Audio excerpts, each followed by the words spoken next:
A las 6:30 de la mañana del de mayo de 1942, el contraalmirante Frank Jack Fletcher se encontraba en el puente del portaaviones USS Yorktown, observando el horizonte vacío del mar de coral con unos binoculares Bausch & Lomb que pronto resultarían completamente inútiles. A 300 kilómetros de distancia, el vicealmirante Takeo Takagi contemplaba el mismo océano desde el puente del crucero pesado Myoko, confiado en que la doctrina naval, que había estudiado durante 30 años de carrera, le daría la victoria.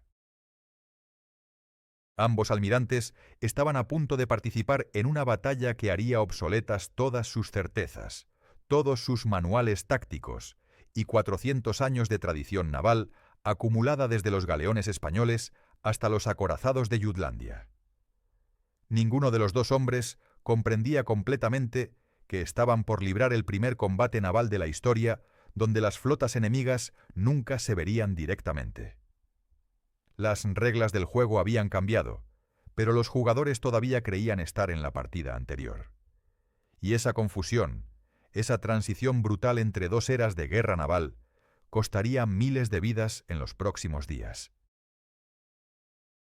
La doctrina naval tradicional era simple y había permanecido esencialmente invariable durante siglos: localizar la fleta enemiga, cerrar la distancia y destruirla con fuego directo de artillería. Los almirantes estudiaban tablas de alcance de cañones, ángulos de disparo y formaciones de batalla diseñadas para maximizar el volumen de fuego que podían concentrar contra el enemigo. Los acorazados eran los reyes indiscutibles de este tablero de ajedrez flotante, con sus cañones principales de 16 pulgadas capaces de lanzar proyectiles de más de 1 tonelada a distancias superiores a los 30 kilómetros. Un solo impacto directo de estos monstruos de acero podía destrozar un crucero, atravesar el blindaje de otro acorazado o partir en dos a un destructor. La batalla de Jutlandia en 1916 había sido el último gran enfrentamiento de este tipo. 250 buques de guerra, 100.000 marineros y un océano convertido en un infierno de llamas y metralla durante 12 horas de combate. Pero Jutlandia había ocurrido 26 años atrás, y el mundo había cambiado más en esos 26 años que en los 400 anteriores. El portaaviones había existido como concepto desde la Primera Guerra Mundial, pero había sido tratado como una curiosidad táctica, un elemento de reconocimiento, una plataforma para observar los movimientos del enemigo y reportar su posición a los verdaderos buques de combate. Los tratados navales de Washington y Londres en los años 20 habían limitado el tonelaje de acorazados que cada nación podía construir, forzando a las armadas del mundo a experimentar con estos extraños buques planos que transportaban aviones en lugar de cañones pesados.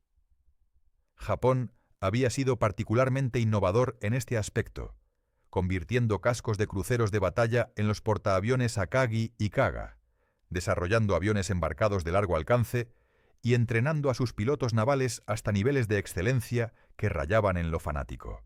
Estados Unidos había seguido un camino paralelo, aunque con menos urgencia y convicción, construyendo el Lexington y el Saratoga sobre cascos de cruceros de batalla cancelados por los tratados. Pero incluso en 1942, después de que los aviones japoneses habían destruido la flota de acorazados estadounidenses en Pearl Harbor apenas 5 meses atrás, muchos almirantes de ambos bandos todavía creían que el acorazado era el arma decisiva. La idea de que un buque sin blindaje pesado ni artillería principal pudiera decidir el destino de imperios les parecía absurda, casi ofensiva para sus sensibilidades profesionales. Pero los números contaban una historia diferente, una historia que los tradicionalistas se negaban obstinadamente a escuchar. Un acorazado clase Iowa podía disparar sus 9 cañones de 16 pulgadas a un objetivo a 38 kilómetros de distancia, asumiendo que pudiera ver ese objetivo o recibir coordenadas precisas de su posición. Un portaaviones clase Essex podía lanzar 90 aviones de combate, que podían atacar objetivos a 300 kilómetros de distancia, muy más allá del horizonte visual, más allá del alcance de cualquier artillería naval jamás construida. Un escuadrón de bombarderos en picado Dauntless podía entregar 9 toneladas de explosivos sobre un objetivo con precisión mortal. Un escuadrón de torpederos Devastator podía lanzar 18 torpedos Mark XIII, que cuando funcionaban correctamente, podían abrir el casco de un acorazado como si fuera una lata de sardinas. Y lo más importante, los aviones podían reconocer, atacar y regresar a sus portaaviones varias veces en un solo día, multiplicando su efectividad de formas que ningún cañón naval podía igualar. La matemática era brutal e ineludible. Un portaaviones con su grupo aéreo embarcado representaba más poder de fuego proyectable que una división entera de acorazados.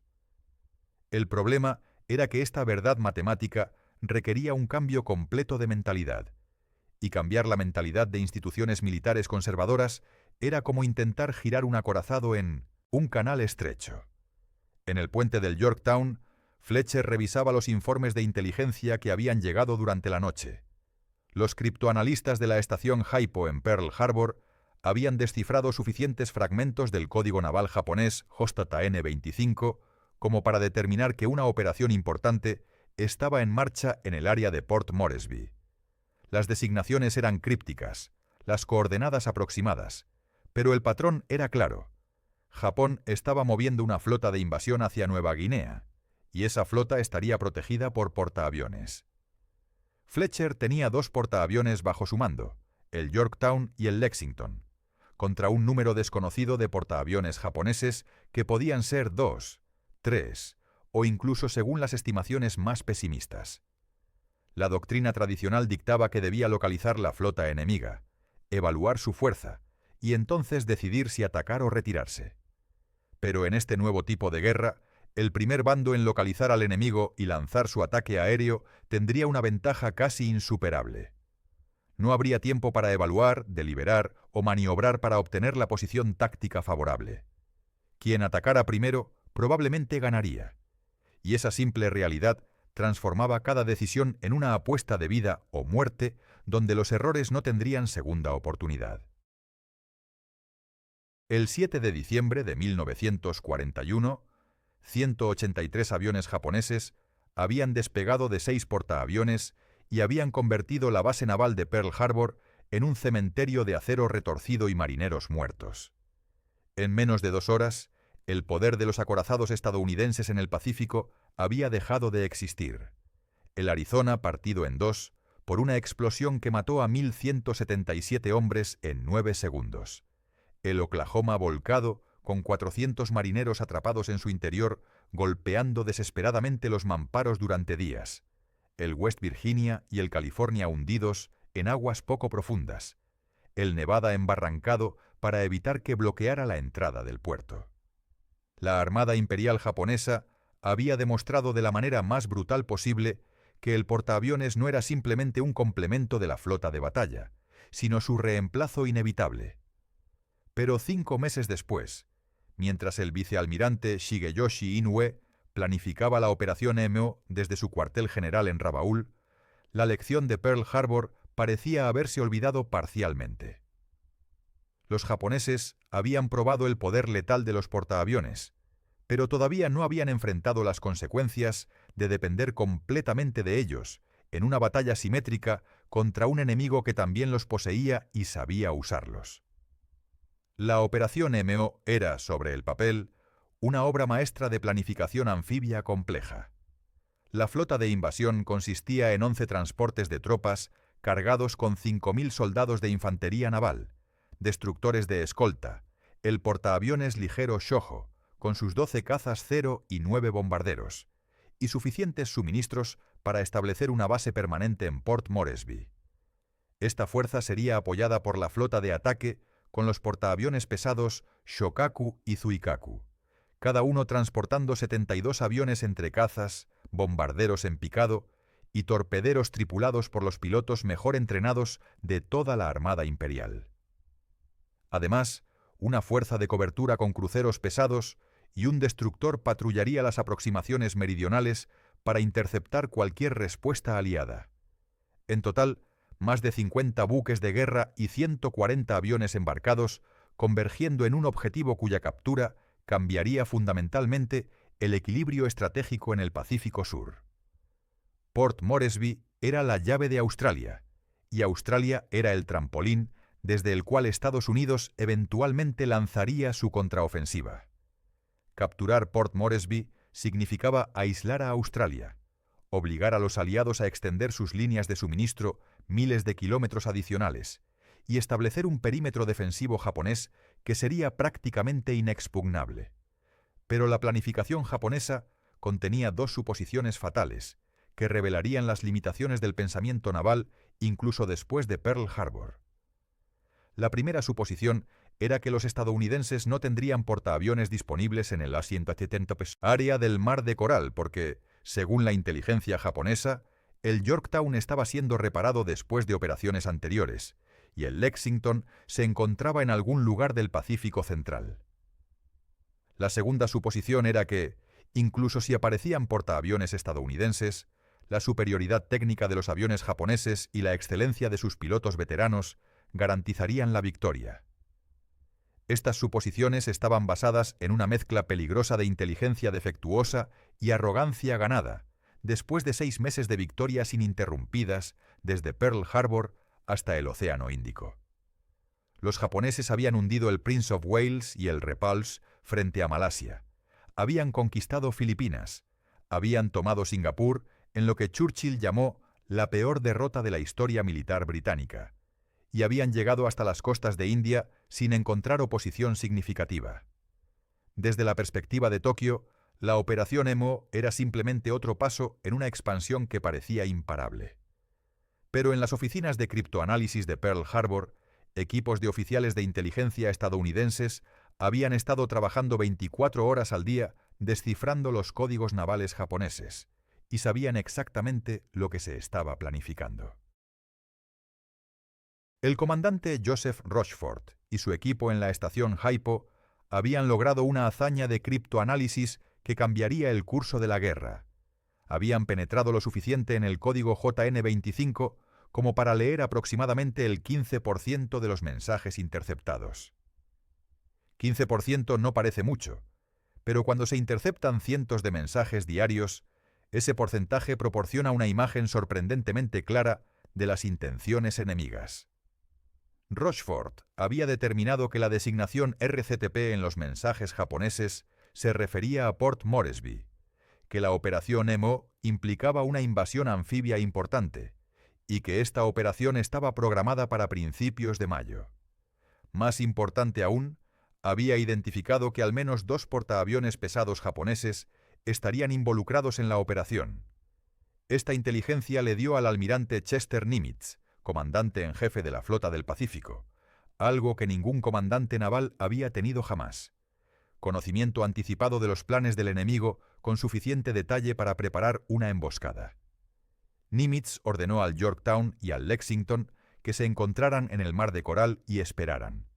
Por primera vez en la historia, 2 flotas de portaaviones se dirigían deliberadamente a un enfrentamiento, y ambos bandos sabían que el resultado definiría si el portaaviones era verdaderamente el arma naval dominante o simplemente un golpe de suerte que había funcionado en Pearl Harbor porque la flota estadounidense estaba anclada e indefensa.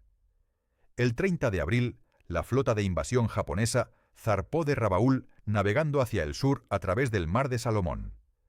El 2 de mayo, el Shokaku y el Zuikaku entraron en el Mar de Coral desde el noreste después de rodear las Islas Salomón. El de mayo, el Yorktown lanzó un ataque sorpresa contra fuerzas japonesas en Tulagi, hundiendo un destructor y varios buques menores en una incursión que alertó a los japoneses de que había portaaviones estadounidenses en el área. Durante los siguientes 2 días, ambas flotas navegaron en patrones de búsqueda complejos, lanzando aviones de reconocimiento en abanico, tratando desesperadamente de localizar a los portaaviones enemigos. Era como 2 boxeadores ciegos, dando golpes al aire en un cuadrilátero del tamaño de un pequeño país, sabiendo que el primero en conectar un golpe podría noquear al oponente antes de que tuviera oportunidad de contraatacar. La tensión en ambas flotas era casi insoportable. Los pilotos dormían en sus cabinas con los motores calientes listos para despegar en 5 minutos.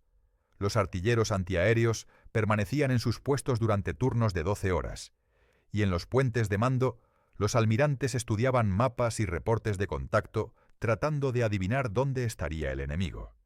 Esta no era la guerra naval que habían aprendido en sus academias, donde las flotas se avistaban a través de telescopios y luego maniobraban durante horas para obtener la ventaja del viento o la posición de cruce. Esta era guerra de información, guerra de velocidad de decisión, guerra donde un error de navegación de 20 kilómetros podía significar que tus aviones no encontraran nada, mientras los aviones enemigos encontraban tus portaaviones indefensos. A las 8:15 de la mañana del 7 de mayo de 1942, el teniente comandante William Ault lideraba un escuadrón de 23 bombarderos en picado Dauntless y 9 torpederos Devastator hacia un contacto reportado como 2 portaaviones y cruceros pesados. Volaban a 1000 metros de altitud sobre un océano que parecía infinito en todas direcciones, navegando únicamente por brújula y cálculos de tiempo sobre combustible hacia coordenadas que habían sido transmitidas hacía 40 minutos y que podrían estar equivocadas por 50 kilómetros en cualquier dirección. Debajo de ellos, invisible más allá del horizonte, la flota de la que habían despegado continuaba navegando, completamente vulnerable si algún avión de reconocimiento japonés la encontraba. Esta era la paradoja mortal de la guerra de portaaviones. Para atacar tenías que lanzar tus aviones, pero al hacerlo debilitabas tus defensas y reveabas tu posición aproximada basándote en la dirección desde la cual llegaban tus atacantes. Era como jugar ajedrez donde cada movimiento ofensivo exponía automáticamente a tu rey. Y en este juego particular, ambos bandos estaban haciendo exactamente los mismos movimientos al mismo tiempo sin saberlo. El contacto que Ault estaba persiguiendo había sido reportado por un avión de reconocimiento a las 7:36. 2 portaaviones, coordenadas reportadas con precisión militar. Lo que el piloto de reconocimiento había visto realmente era el portaaviones ligero Shōjo, escoltando a los transportes de invasión, pero en la confusión del combate y la dificultad de identificar tipos de buques desde 8000 metros de altitud, el reporte había sido exagerado.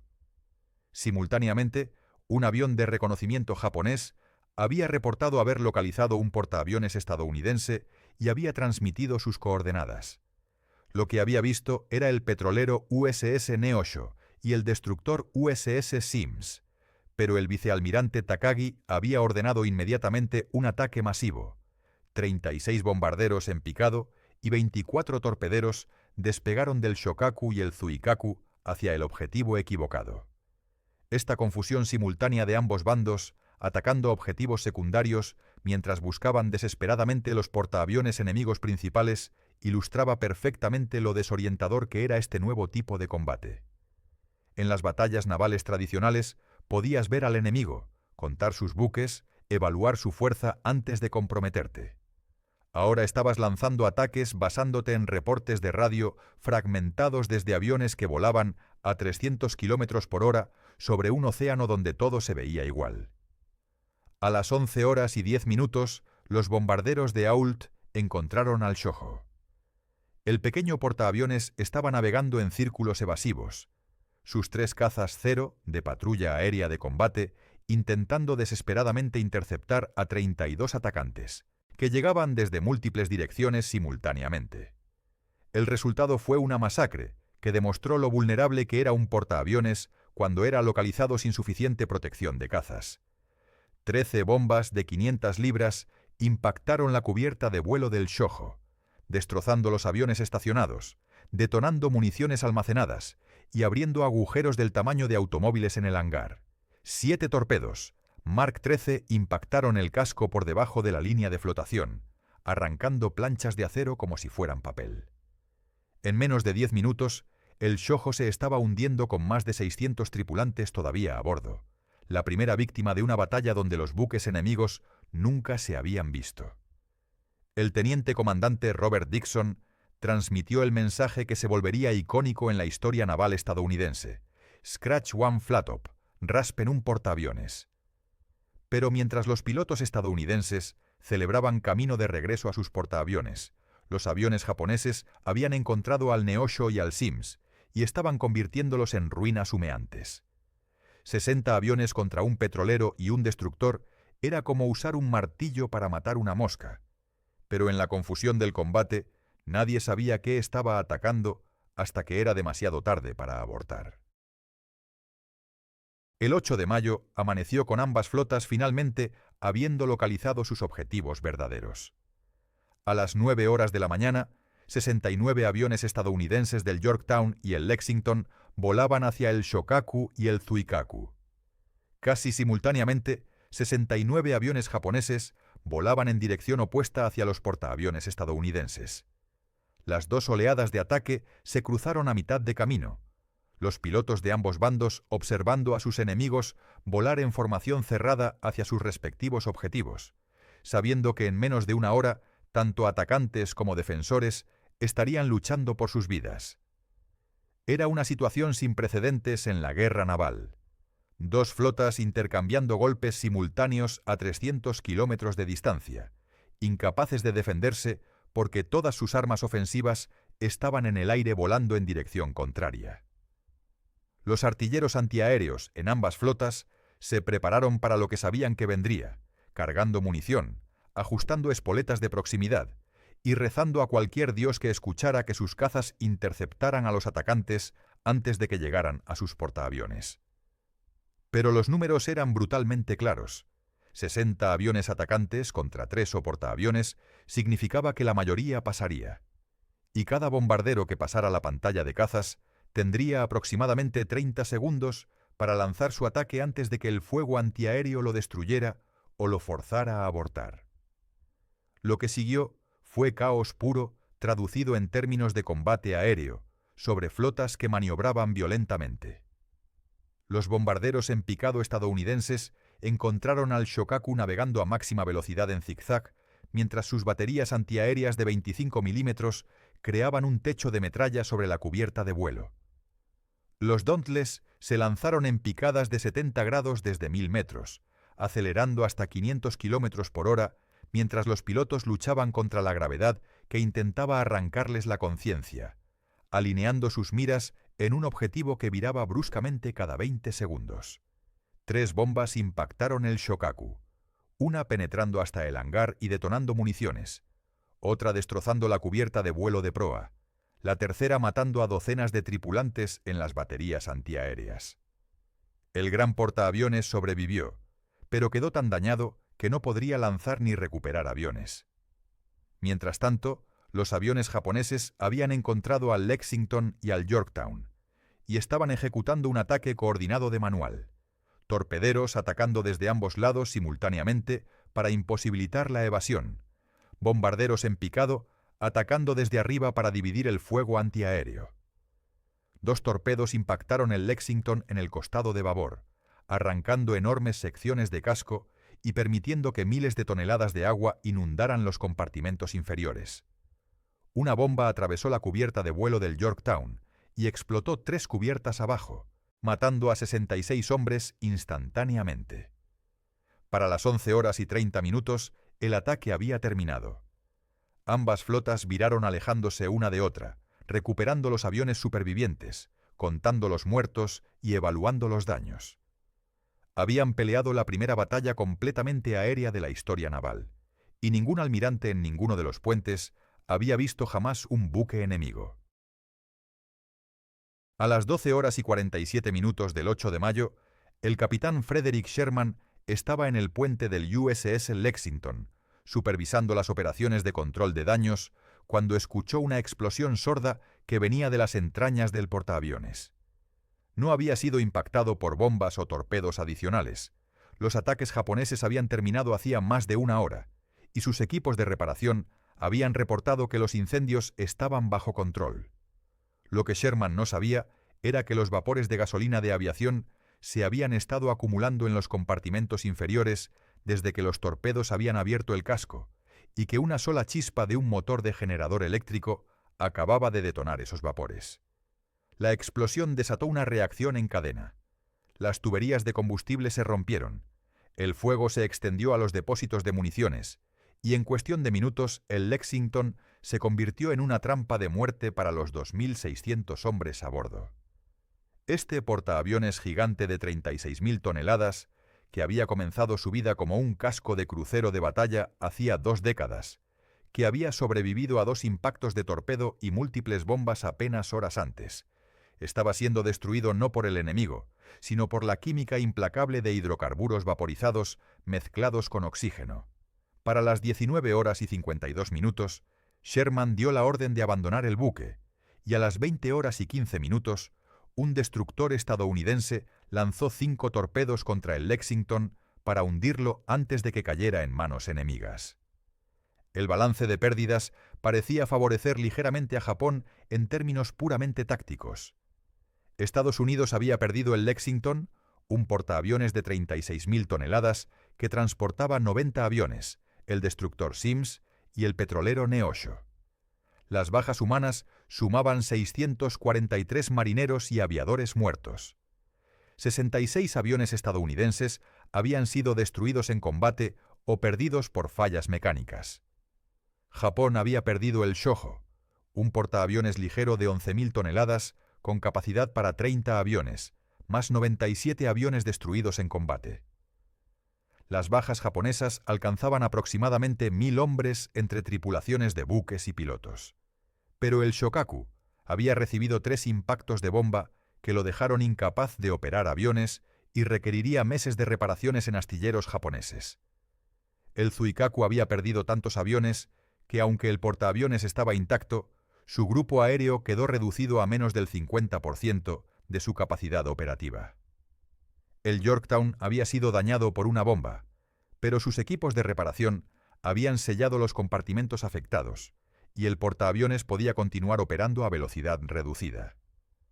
Cuando los comunicados oficiales de ambos bandos fueron publicados, cada uno reclamó una victoria decisiva basándose en el tonelaje hundido y los aviones destruidos del enemigo.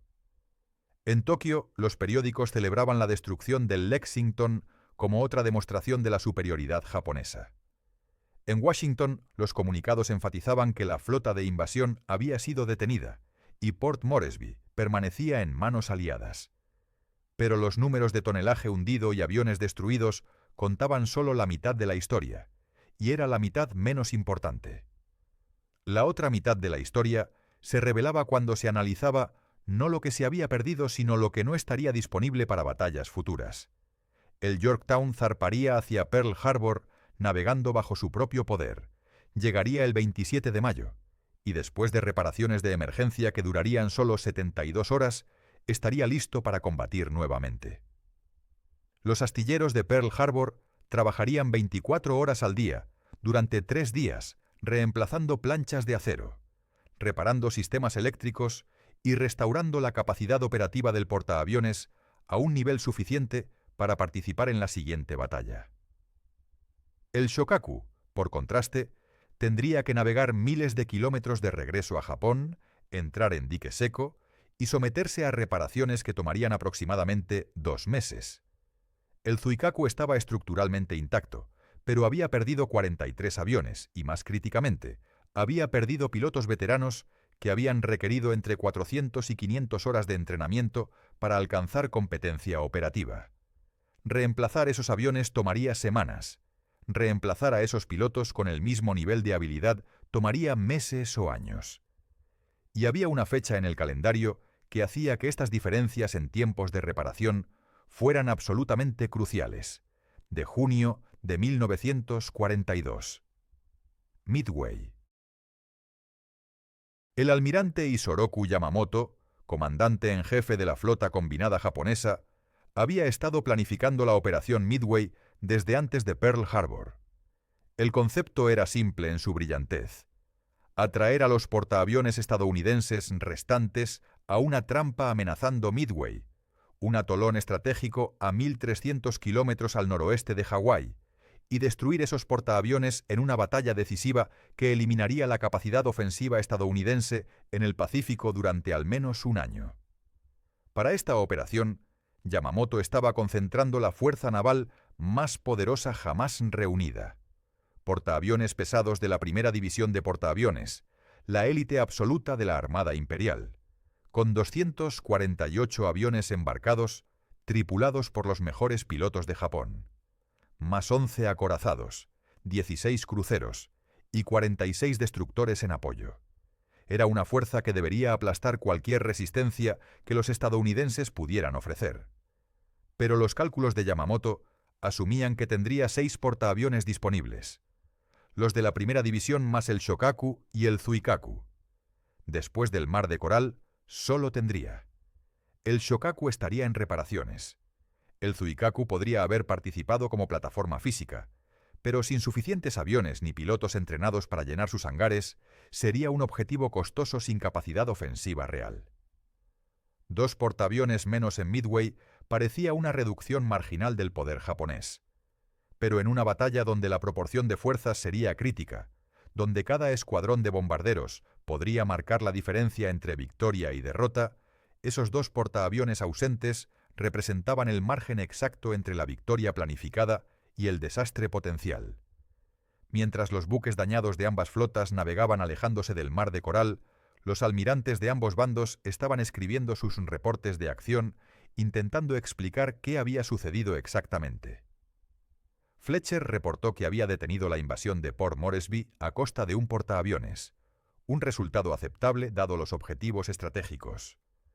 Takagi reportó que había infligido más daño del que había recibido medido en tonelaje, técnicamente correcto pero estratégicamente irrelevante. Ambos reportes mencionaban la naturaleza sin precedentes de la batalla. Ningún buque de superficie había visto al enemigo. Ningún cañón naval había disparado contra objetivos enemigos. Todo el combate había sido ejecutado por aviones operando a distancias que hacían imposible la coordinación visual directa.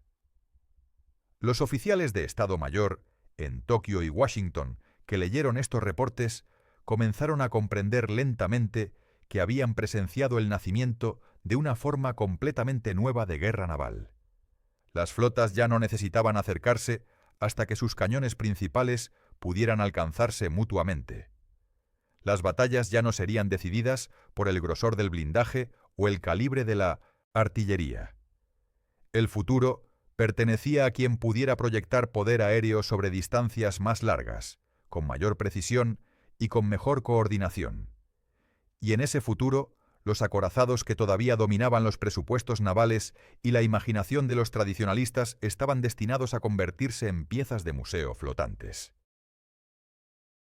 El 10 de mayo de 1942, el vicealmirante Shigeyoshi Inoue envió un mensaje cifrado desde su cuartel general en Rabaul al alto mando naval en Tokio. La operación Mo estaba siendo pospuesta indefinidamente. Los 11 transportes cargados con 5.000 soldados que habían estado navegando hacia Port Moresby recibieron órdenes de virar y regresar a Rabaul. La invasión anfibia que debería haber aislado a Australia y expandido el perímetro defensivo japonés otros 1.000 kilómetros hacia el sur simplemente no ocurriría. Oficialmente, el Estado Mayor Naval justificó la decisión citando la pérdida del Shōjo, los daños al Shokaku y la necesidad de reorganizar las fuerzas antes de intentar una operación tan compleja. Extraoficialmente, los almirantes en Tokio habían comprendido algo inquietante. Los estadounidenses habían sabido exactamente dónde estarían las fuerzas japonesas, habían concentrado sus portaaviones en el lugar correcto en el momento correcto, y habían peleado con una coordinación que sugería inteligencia precisa sobre los planes japoneses. La invencibilidad psicológica que había sostenido la expansión japonesa durante 6 meses comenzaba a agrietarse. Si los estadounidenses podían desafiar la supremacía japonesa en el Mar de Coral, quizás podrían desafiarla en cualquier parte. En Port Moresby, los defensores aliados nunca supieron qué tan cerca habían estado de ser invadidos. Las tropas australianas y estadounidenses estacionadas allí continuaron fortificando posiciones, cavando trincheras y preparándose para un ataque que ya había sido cancelado. Los ingenieros militares continuaron expandiendo las pistas de aterrizaje que convertirían a Port Moresby en una base aérea desde la cual bombarderos aliados eventualmente alcanzarían objetivos japoneses en toda Nueva Guinea y las Islas Salomón. Los planificadores estratégicos en Melbourne y Brisbane comenzaron a considerar a Port Moresby no como una posición desesperada a defender, sino como un trampolín para operaciones ofensivas futuras. Australia, que en abril había parecido estar al borde de la invasión, ahora tenía tiempo para movilizar su industria, entrenar sus tropas y convertirse en la base logística masiva desde la cual Estados Unidos lanzaría su campaña de isla en isla de regreso hacia Japón. Todo esto porque dos flotas se habían encontrado en el Mar de Coral y habían peleado una batalla que, medida por tonelaje hundido, parecía un empate. Pero las guerras no se ganan hundiendo tonelaje, se ganan logrando objetivos estratégicos, y en ese cálculo Estados Unidos había ganado decisivamente. La verdadera magnitud de la victoria estratégica estadounidense se revelaría exactamente un mes después. El de junio de 1942, portaaviones japoneses se acercaban a la isla de Midway con 248 aviones embarcados, seguros de que destruirían a los 2 o 3 portaaviones estadounidenses que los criptoanalistas japoneses estimaban que estarían en el área. Lo que no sabían era que 3 portaaviones estadounidenses los estaban esperando en una emboscada cuidadosamente planificada: el Enterprise, el Hornet y el Yorktown. El Yorktown, que había sido dañado en el Mar de Coral y que según todos los cálculos japoneses debería haber estado en reparaciones durante meses, había sido reparado en 72 horas de trabajo frenético en Pearl Harbor y ahora esperaba silenciosamente al noreste de Midway. Si el Shokaku y el Zuikaku hubieran estado disponibles, Japón habría tenido 6 portaaviones contra 3 estadounidenses, una ventaja abrumadora que casi garantizaba la victoria. Pero esos 2 portaaviones estaban ausentes precisamente por lo que había sucedido en el Mar de Coral.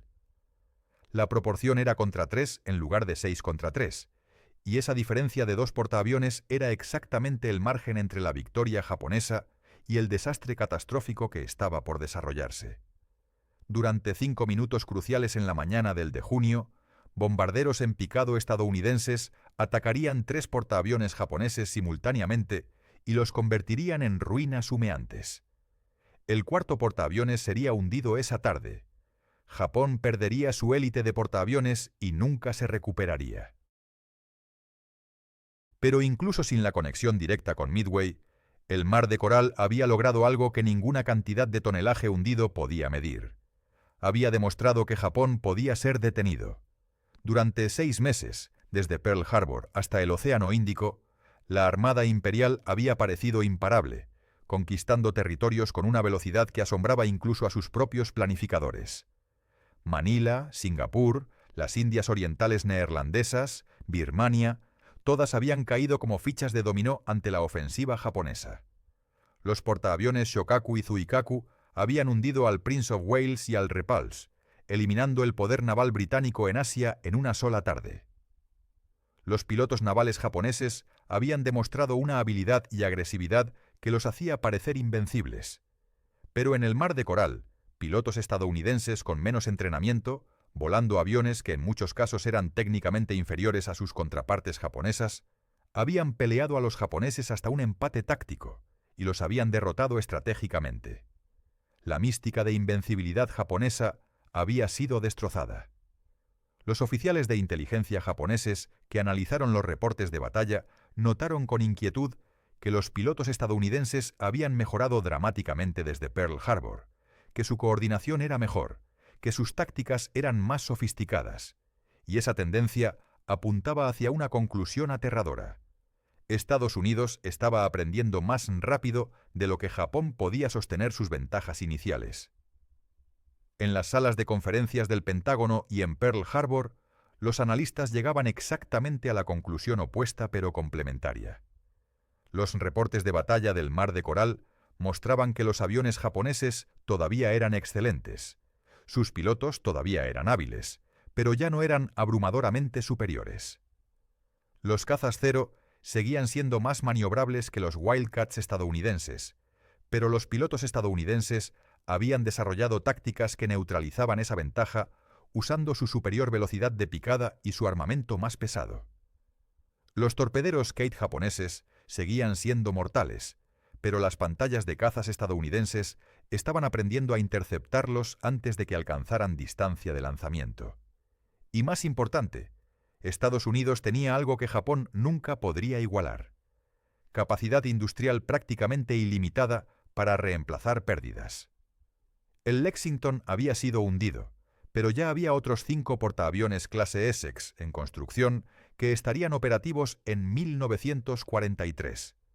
Japón podría reemplazar aviones, pero reemplazar pilotos con 400 horas de entrenamiento tomaría años que no tenían. La batalla había demostrado que la guerra de portaaviones era una guerra de desgaste, donde la producción industrial y el entrenamiento de reemplazos determinarían el vencedor final. Y en esa guerra de desgaste, Estados Unidos tenía ventajas tan abrumadoras que el resultado era matemáticamente inevitable. Japón había ganado el empate táctico en el Mar de Coral, pero había perdido la revelación estratégica. Esta guerra no la ganaría el coraje o la habilidad, la ganaría la capacidad de producir más aviones y entrenar más pilotos que el enemigo pudiera destruir. En las academias navales del mundo, durante más de siglos, los cadetes habían estudiado la misma doctrina fundamental. El control del mar se obtiene mediante el enfrentamiento decisivo entre flotas de batalla, donde buques de línea intercambian fuego directo hasta que uno de los bandos es destruido o forzado a retirarse. Desde los galeones españoles en Lepanto hasta los acorazados británicos en Jutlandia, esta verdad había permanecido invariable a través de revoluciones tecnológicas que transformaron velas en vapor, madera en acero y cañones de bronce en torretas blindadas de 16 pulgadas. Los nombres de las batallas navales decisivas se enseñaban como liturgia sagrada. Trafalgar, donde Nelson había destruido las flotas combinadas de Francia y España. Tsushima, donde Togo había aniquilado la flota rusa en el estrecho de Corea. Jutlandia, donde la gran flota británica había enfrentado a la Hochse flota alemana en el último gran choque de acorazados de la historia. Pero el 8 de mayo de 1942, en un área del Océano Pacífico donde ningún marinero vio jamás a un buque enemigo, esa doctrina de siglos murió sin ceremonia y casi sin que nadie se diera cuenta inmediatamente. El acorazado, ese símbolo definitivo de poder naval que había dominado los presupuestos y la imaginación de las armadas mundiales, acababa de convertirse en una reliquia obsoleta. La ironía era que los acorazados todavía existían en cantidades masivas en ambas flotas. Estados Unidos tenía 15 acorazados en servicio activo, con otros 10 en construcción. Japón tenía 11 acorazados, incluyendo los monstruosos Yamato y Musashi con sus cañones de 18 pulgadas, los más grandes jamás montados en un buque de guerra. Estos titanes de acero todavía consumían recursos enormes, ocupaban decenas de miles de toneladas de astilleros y requerían tripulaciones de más de 2000 hombres cada uno. Pero en términos de capacidad para proyectar poder decisivo en combate naval moderno, eran esencialmente inútiles. Un acorazado clase Iowa costaba $110 millones y requería 30 meses de construcción para entregar 9 cañones de 16 pulgadas con alcance máximo de 38 kilómetros. Un portaaviones clase Essex costaba $78 millones y requería 24 meses de construcción para entregar 90 aviones con alcance operativo de 300 kilómetros. La matemática era brutal.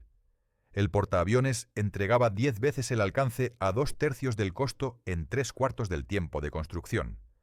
Y esos números ni siquiera consideraban la flexibilidad táctica, la capacidad de reconocimiento o la versatilidad de misiones que los aviones proporcionaban comparados con proyectiles de artillería. El Mar de Coral había demostrado empíricamente lo que los teóricos navales visionarios como Billy Mitchell habían estado argumentando durante 2 décadas. El Shin-800 avión había hecho al acorazado tan obsoleto como el acorazado había hecho obsoleta a la galera a remos. Pero las instituciones militares no cambian fácilmente sus doctrinas, especialmente cuando esas doctrinas están respaldadas por siglos de tradición y miles de millones en inversiones de capital. En los meses posteriores al Mar de Coral, los estados mayores navales de ambos bandos continuarían incluyendo acorazados en sus planes de batalla, asignándoles roles de bombardeo costero o escolta de portaaviones que eran funcionalmente degradantes comparados con su propósito original como arma decisiva del combate naval. El Yamato, el buque de guerra más poderoso jamás construido, pasaría la mayor parte de la guerra anclado en bases seguras, porque era demasiado valioso para arriesgar en combate donde aviones enemigos podrían hundirlo.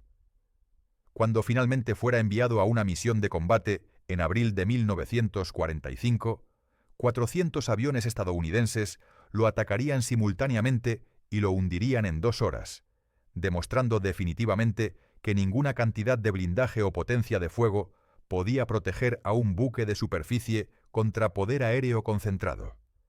75.000 toneladas de acero de alta resistencia, cañones capaces de disparar proyectiles de 1,5 toneladas a 42 kilómetros de distancia, todo se hundiría sin haber disparado jamás contra otro acorazado. La transición del acorazado al portaaviones como arma capital naval representaba más que un simple cambio tecnológico. Era un cambio paradigmático completo en cómo se concebía el poder naval. La era del acorazado había sido una era de confrontación directa, donde la valentía individual del marinero artillero, la calidad del acero del blindaje y la precisión de los cálculos balísticos determinaban el resultado. Era guerra que Nelson o Togo habrían reconocido instantáneamente. Ver al enemigo, cerrar distancia y destruirlo con fuego concentrado. La era del portaaviones era guerra de sistemas complejos, donde la coordinación entre docenas de elementos separados determinaba el éxito. Reconocimiento aéreo identificando objetivos más allá del horizonte. Criptoanálisis proporcionando inteligencia sobre movimientos enemigos.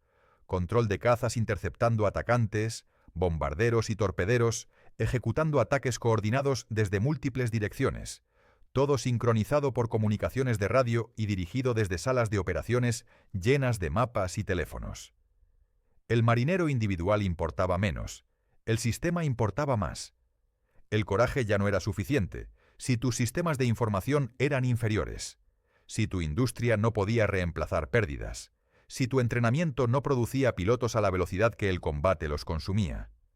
Era guerra industrial en su expresión más pura, y favorecía abrumadoramente a la nación con mayor capacidad industrial. Estados Unidos comprendió esta transición más rápidamente que Japón, aunque inicialmente por necesidad más que por visión.